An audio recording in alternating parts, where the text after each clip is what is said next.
are here in West Eugene in the wetlands. I know it doesn't look very wet right now, but we're going to learn all about what's going on in this space. This is a really important part of our natural environment. And we're going to learn why today and the importance of preserving this space and all the creatures that are in it. And you're going to be like, where are all the creatures? This is one of those spaces where you get to look really close to see all the beauty and the nature that's here. So we're going to explore today with Miss Laura. She is our guide today, and she's going to tell us all about this space and how important it is to us and how you can get here. Like, this is in your neighborhood, so you can come and walk through here and explore on your own too. So let's meet Miss Laura and get to exploring. Hi everybody, my name is Laura and I'm the Education Director for WREN, which is the Willamette Resources and Educational Network. And WREN is working in partnership with the Bureau of Land Management to provide education for folks like you who are looking to learn more about the wetlands in West Eugene. So where we are today, we are in part of the West Eugene Wetlands Complex off of the San Chiefin Trail. So this is a place that you can come and enjoy with your families. There's lovely trails and interpretive panels that will tell you more about this space. And this is located right on the corner of Danabo and West 11th. So you can come and visit. So today we're going to explore some of the creatures that are adapted to this environment, this special wet seasonal environment.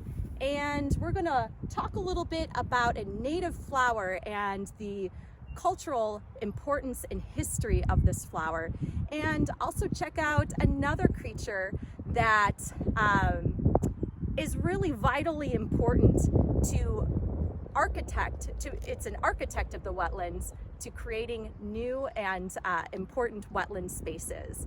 So we have a lot to discover today. So come on over and let's take a look at our first stop right over here. Look at this. I don't know if you can see all these beautiful flowers. So this is this is a field of camas.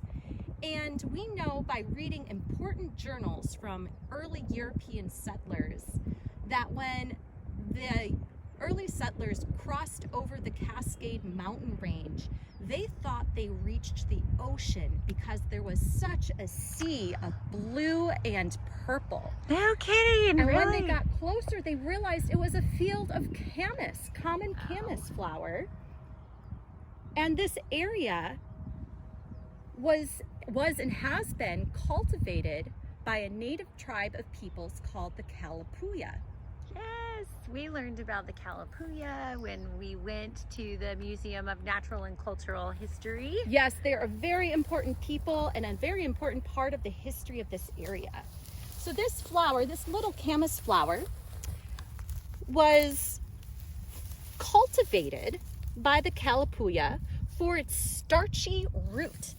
And the starchy root is like a small bulb, like a starchy like a potato, and it was traditionally baked as an important staple food source for the Kalapuya. And we saw that actually the fire ring where they had all those bulbs at the museum. That's right. And those fire rings, those camas ovens, have been found in the West Eugene wetlands complexes. And they're some of the most important archaeological artifacts and remains of the Kalapuya people for this area. So we really treasure that when we find those ovens out here.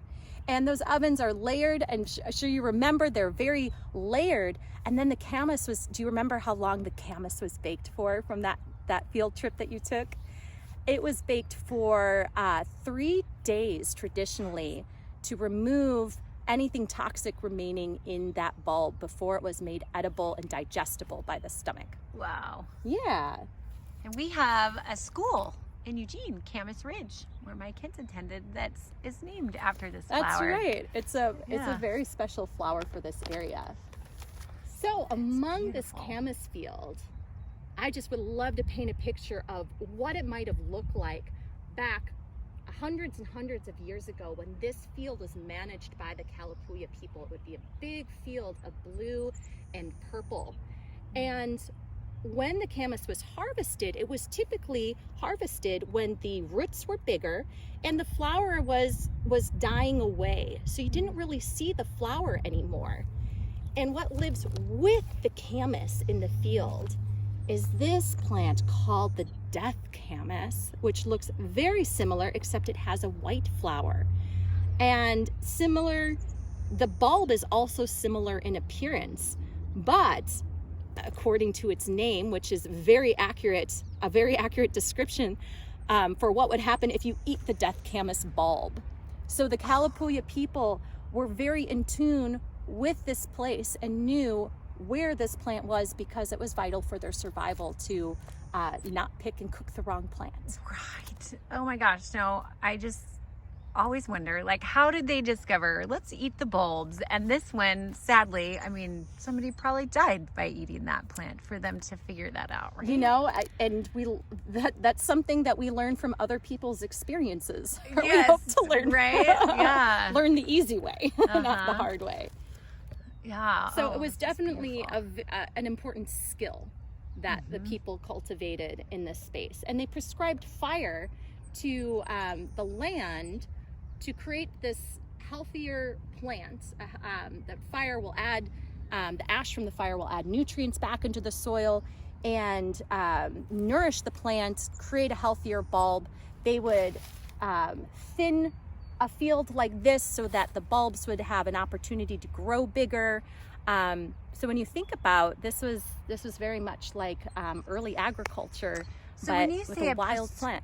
Prescribed fire, you mean they set fire to the area? That's right. They put controlled fire. So they learned that fire would help keep the Douglas fir trees and other trees from encroaching onto the wetland space and create an environment for this important food source.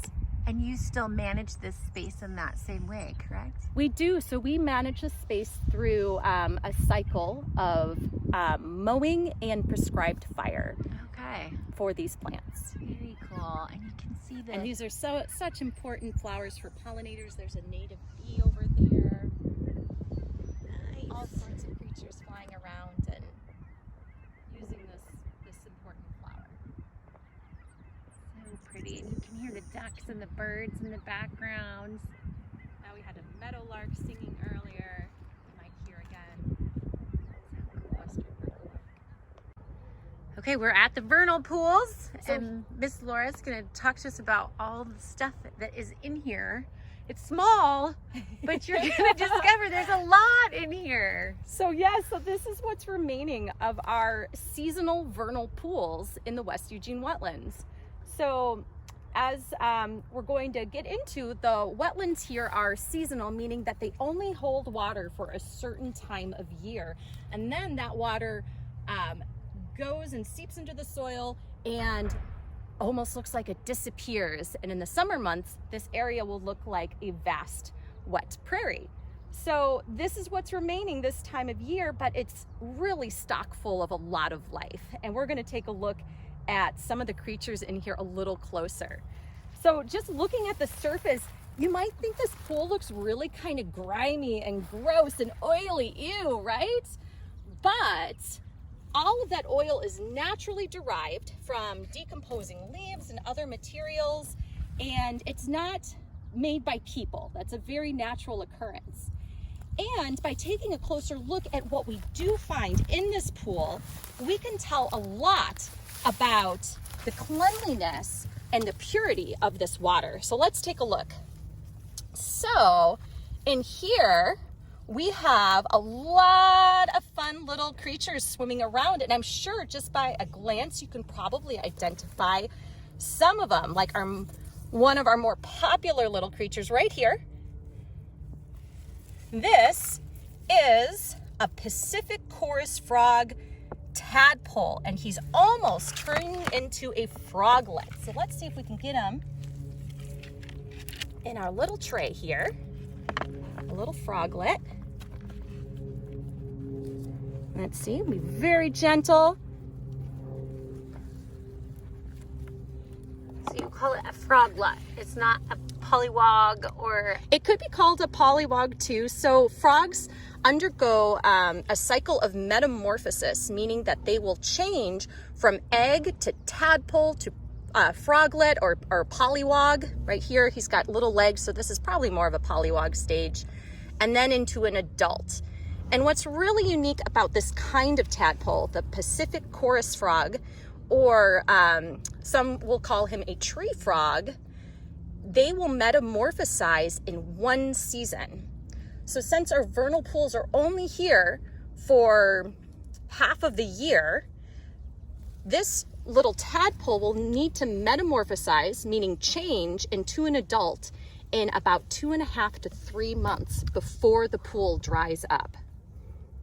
That's fast. That's very fast. And actually you could see squiggling along with him in there, it looks like we have some little copepods, and it looks like maybe even a mosquito larva. And I know what you're thinking. We don't like mosquitoes, right? They don't like when they bite our skin and suck our blood, but the larva and the adults are really an important food source for a lot of wildlife out here. So they're actually really important. So let's take a look at another really cool species that we have here. Oh, this one's fun. Let me scoop him. Or her. I can't really tell at this point in the stage. This one here, you are going to be much more familiar with its adult. So this one swimming around in the water, its adult is the dragonfly. Oh my gosh, that's like a baby dragonfly. That's a baby. So, oops, not this little one swimming around, Right, but that bigger one with the legs right there underneath my pointer finger. That is a dragonfly larva. Or, I'm sorry, this is a dragonfly nymph, which is the kind of the teenage stage of dragonfly. And what's really neat is they have a jaw that they tuck underneath their chin. And I'm going to try to kind of very gently push its lower jaw out so you could see how long this jaw is. Do you see that? See how I kind of pushed it out very gently? This is not hurting him or her. Whoa. So that really long jaw, that's twice as long as the length of its head, is used so that it could shoot out, capture its prey, which are small aquatic creatures, and then pull that prey back into its mouth so it can eat them. Wow. So it's got like a fork at the end and a spoon, so it's like a spork jaw. Right, I love that. Which you might use in the cafeteria sometime, right? Yeah. The other really cool thing we have swimming around in here is a tiny crustacean. I'm gonna try to follow him with my finger.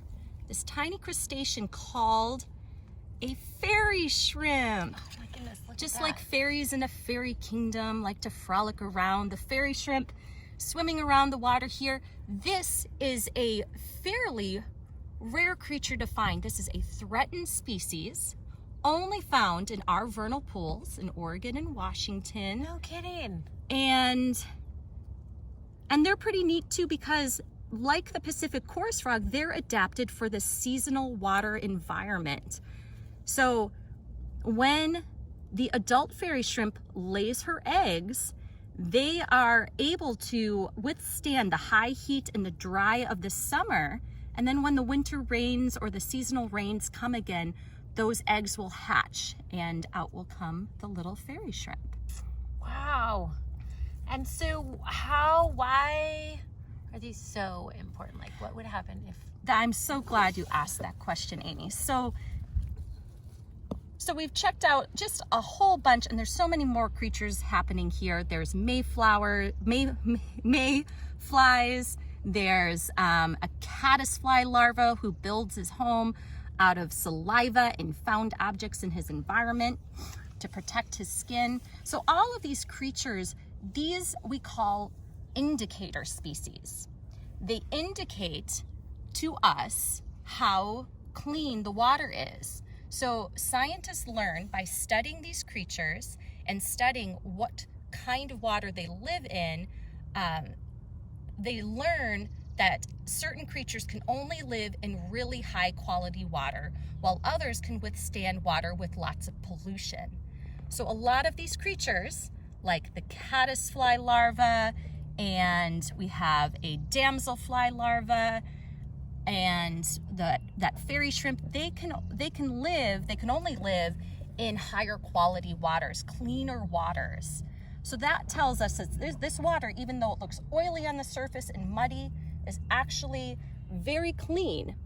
And it's clean because of these plants, and combined with this soil, that combination of that plants and soil, they're working together to filter and clean toxins and pollution from this water. Oh, wow. And look, we got some snails in here even. Right there. Even got some snails. Cool. Oh my goodness. Wow, and this was just a little bit of scooping, and all this life is in this little bit.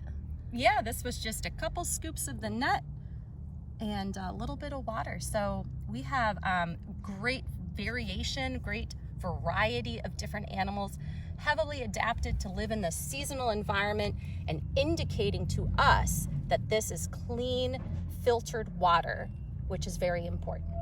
Right on.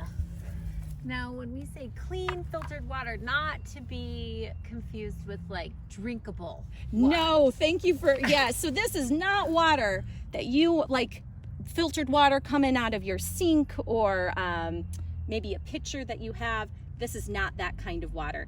This is clean water for these animals that are adapted for these conditions. We as people are not adapted to just drink this water. They would have to undergo a special filtration process for people to drink. Yes. I want to zoom out, folks, just so that you see. This little pool is so full of life, and in this vast wetlands area, we have a special dry season. This is all that. This is a little bit of water that exists right now, but so much teeming life in just this little area. And these are all their food for waterfowl and other creatures living in wetlands. Since these are seasonal, we don't have fish, but we have other creatures that will come here and visit and eat these creatures, like salamanders and Awesome. and a lot of birds. And wetlands are typically home to about 1/3 of the world's endangered species. So these are really special, important environments. Right. Awesome. Okay, well, great. Thank you. Look over there. We have a looks like a goose and some goslings. Yay! So cute. So much of the West Eugene wetlands are indicated as important bird areas because waterfowl need water. So this is a place that attracts a lot of birds. You can hear them, you can see them flying around here. And this is where I imagine if we were up a little earlier in the morning with, and it was a little dewier outside, we might find some adult Pacific chorus frogs. And these little guys, and I say little because meaning they're about the size of your thumbnail. And adults are considered dimorphic, meaning they have a lot of different color variations between green and tan and brown and gray. And scientists are still discovering why it is that they change their color. And it might be due to temperature variation. And the Pacific chorus frog have tiny sticky little pads in each of their toes, so that during the heat of the summer, when water isn't so readily available as it is now, they can use those sticky pads and climb all the way to the tops of trees where they might be able to cool down. All right, so we're making a stop here because I saw some animal signs, which are hard to spot unless you know what you're looking for. So this year, or I'm sorry, a couple of years ago, we spotted some beaver gnawing at these trees. And beaver are really important. They're called keystone species, meaning that they are responsible for creating a habitat and a life for so many other different animal species. They are the architects of the wetlands. And they create wetlands because beaver are highly adapted to do what, do you suppose? That's right, chew on wood. And wood is used for food. They eat the cambium layer of wood, and it's used to build their homes and to dam up streams and create a still deep water environment such as a pond or a wetland, which also will attract other wildlife. And they're adapted to chew on wood with these really unique incisors. Check those out right there. So look at it. Those are huge. And I know you're thinking, wow, you know, they're orange, like that beaver never brushes its teeth or something. But they're orange because they have a high iron content in their teeth. Beaver are in the rodent family, and their teeth will never stop growing. So they have to gnaw on things to keep their teeth to a sizable level so they don't keep growing around and around. And since they're gnawing on things all the time, they need their teeth to be nice and strong. So they have iron coated enamel, and this iron top part of the tooth means that once they chew on something, it forms a chisel toward the back, and that chisel allows their teeth to work kind of like a hatchet when cutting through wood. So you can see that chisel shape. Right, okay. Kai, imagine if we all had that. Orange would be the popular color of right? tooth instead Would of you like white. your teeth to look like those? That's awesome. All right, so we got to check out a lot of really exciting things today in the wetlands, including some of the wonderful wildlife that lives in our vernal pool environments and is adapted to live in those seasonal environments. We got to discover a native plant and its cultural and historic significance in this area. Talk a little bit about some of the threats to the wetlands and the conservation efforts being made to transform these spaces or develop spaces back into wetlands. And then we got to explore the architect of new wetlands. And I want to mention that people can be architects of what new wetlands as well. This is something that you can even make a difference and in the wetland environment. And we've proven this relatively recently in through cooperative relationships between different scientists and conservationists, even students who have helped us monitor threatened and endangered plant and animal species in the wetlands. And through a process of tracking that species' success and conserving and protecting those spaces, we have delisted an endangered species, meaning we have protected an endangered species so that it is now able to be removed from the endangered species list, and that is the Bradshaw's limation. So that was one of our recent success stories through the efforts of citizens and scientists and organizations. That's awesome. Yeah, so I want to thank you all for joining me out here in the wetlands and invite you to come back with your family and your friends and make some discoveries for your own. Thank you so much for having us, and I know the kids are going to have questions for you, so I'm looking forward to all the things that they're going to put you to the test. You guys, thanks for so much for being here, and we'll get to talk to Miss Laura. Bye, thank you. All right, so let's get some questions going. Miss Laura, you're able to unmute yourself, right? Okay, perfect. So Desmond, do you have a question? I just wanted to comment that I have actually been to those wetlands, and I saw a lot of animals there, including snakes, and I was very lucky that I actually a gray heron in hunting. It was actually hunting something. I think it was a mole. Yeah, we have the ringneck snake in the West Eugene wetlands, and it has a pretty orange ring around its neck and bright orange belly. And if we had a sunnier day, I think we might have had some luck finding that. But Yeah, I think that was what I saw.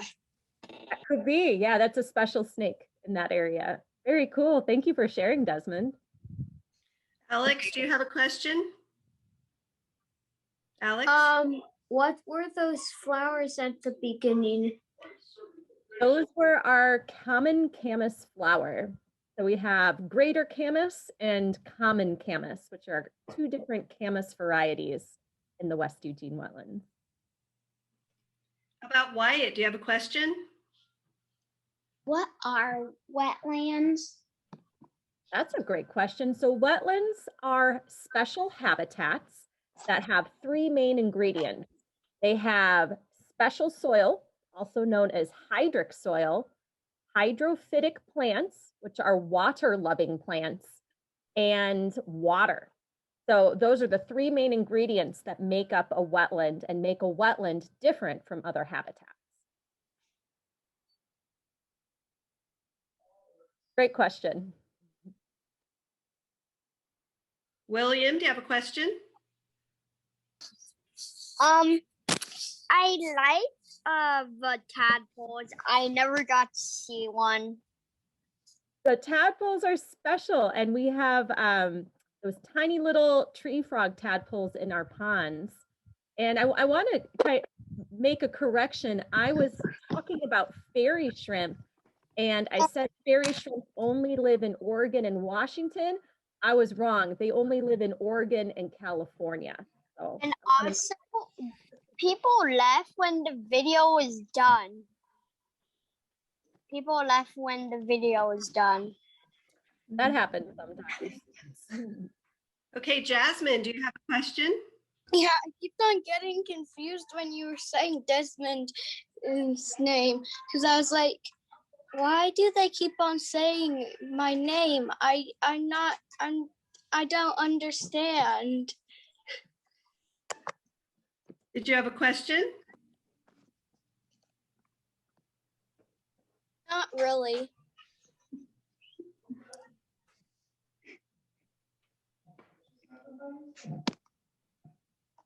How about Ian?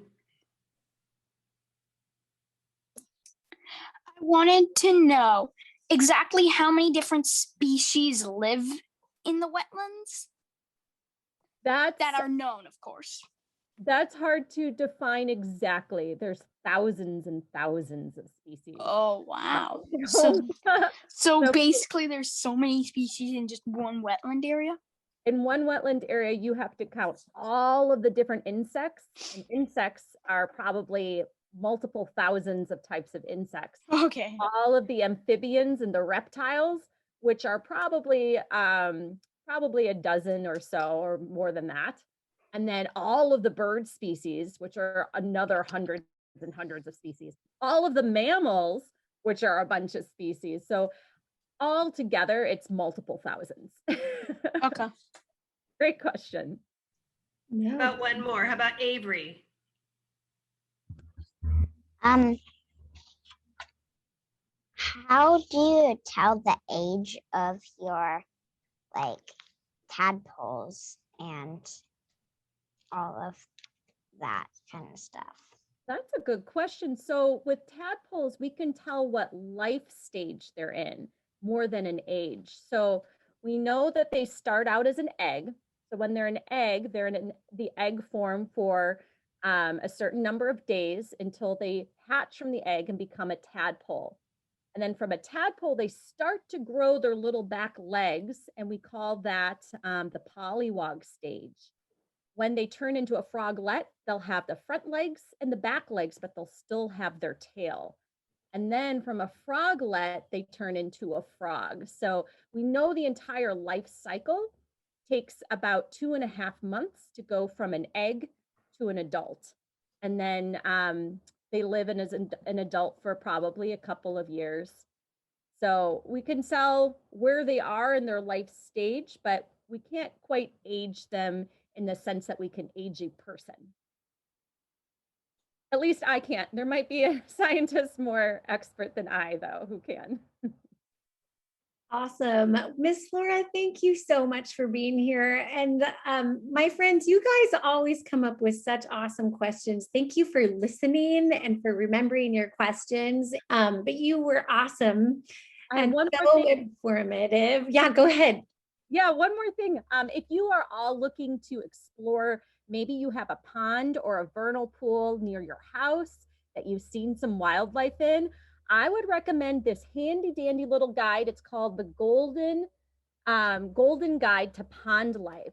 And if you're new to using a guidebook, this is the best one to start with because it shows you in the table of contents it's organized by your habitat, your plant, the kind of animal, and it will give you some page numbers to indicate where those are. And everything that we saw in that pond, including the fairy shrimp, is found in this simple pond life book. And it's small enough it can stick in your pocket. And I got this one for maybe like $2.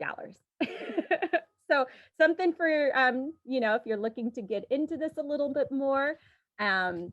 It has some great safety guidelines too for being safe around ponds for yourself and for the wildlife there. But this is a great one to look into.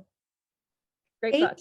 Thank you so much. That's great. It's always fun to be out and have something that can help you identify the things you're seeing. So that's so cool. Thank you for sharing that with us.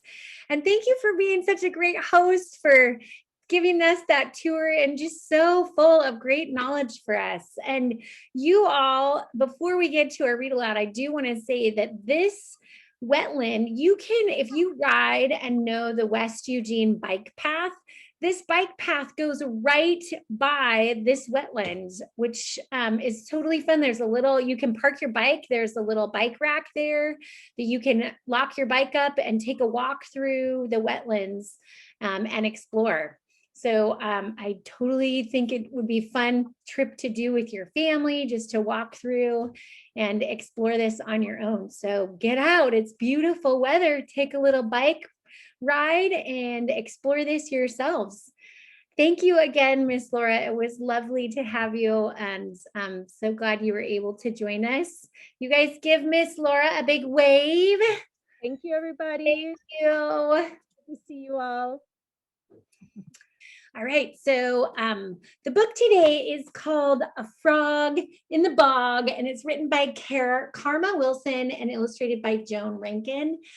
She also wrote, if you know the Bear Snores On series, she wrote that series as well. So I'm going to share this book with you, and I hope you enjoy it. I thought since we learned a little bit about frogs too, we could enjoy that. There's a frog on the log in the middle of a bog. Beetle boats for hire. Look at these little guys down there. A small green frog on a half-sunk log in the middle of a bog. Now, I don't know if you can see this little guy right here. There's a little tiny guy. We'll find out what he is. He flicks one tick as it creeps up a stick. One tick in the belly of a small green frog on a half-sunk log in the middle of a bog. There he is, stuck in his stomach. The tick got gobbled up. And the frog grows a little bit bigger. He sees two fleas as they leap through the weeds. One tick, two fleas in the belly of the frog on a half-sunk log in the middle of a bog. And the frog grows a little bit bigger. I love this. Flyrodrome. Guess what's going to get eaten next? He spies three flies as they buzz through the skies. One tick, two fleas, three flies, oh my, in the belly of the frog on a half-sunk log in the middle of a bog. And the frog grows a little bit bigger. Oh my goodness, this tummy's getting big. You guys look at this. Oh my goodness, guess what's next? He glugs 4 slugs, and as they slink through the sludge. Okay, that's just disgusting. 1 tick, 2 fleas, 3 flies, oh my, 4 slugs, ooh, ugh, in the belly of the frog on a half-sunk log in the middle of the bog. And the frog grows a little bit bigger. Oh my goodness, a little bit, look at his belly. He inhales 5 snails from their heads to their tails. Oh, good grief. 1 tick, 2 fleas, 3 flies, oh my, 4 slugs, ew, ugh, and 5 slimy snails in the belly of the frog on a half-sunk log in the middle of the bog. What a hog, that frog. And the frog grows a little bit bigger. That log with the frog in the middle of the bog starts to rise, and the frog sees eyes. What do you think that is? And the frog sees claws and a big set of jaws and a mouth like a crater, and the frog screams, "Gator!"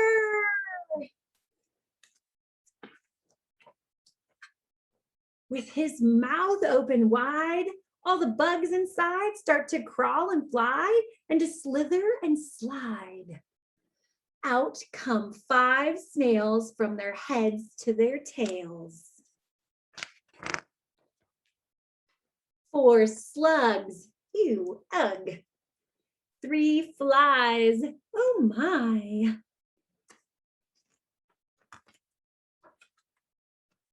2 fleas, dear me.